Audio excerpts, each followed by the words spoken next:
late na akong giluto na karon no. Is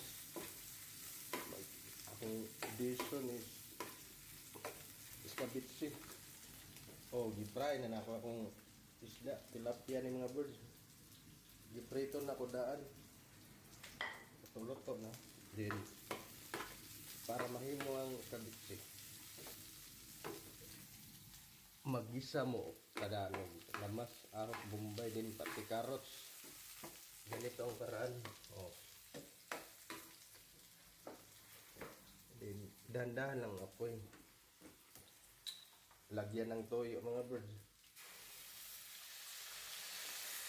Ganyan lang para may kunting kalaman na din ganyan. Nakakala ko. Dahan-dahan ng apoy. Ito na mga birds. Lagyan ko dito ang camera ko. Bingkit sa mga birds. Siyempre pag kabitsi matamis yan, baka nasarap. Lagay ko na mga birds.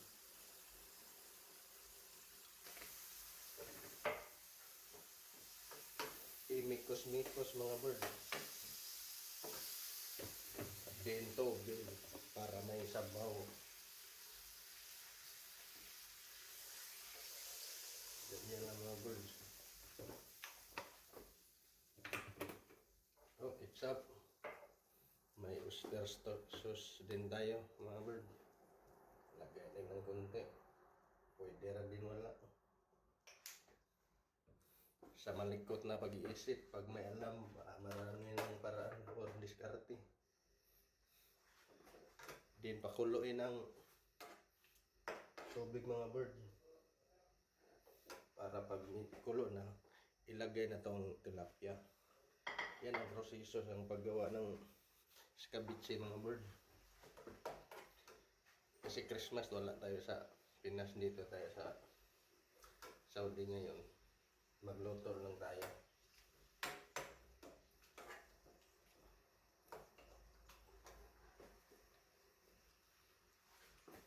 Medyo busy pero okay pa din yan. Ganyan talaga ang buhay. Well, naglaba, magluto din mga birds. Okay, lagay ko ng tilapia mga birds. Ito na.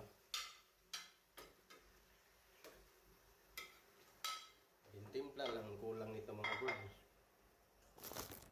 Yan, okay na. Okay, ito na mga birds. Dininuhin mo lang sabaw yung tilapia mga birds. Ito na. Ganyanin lang. Yan na.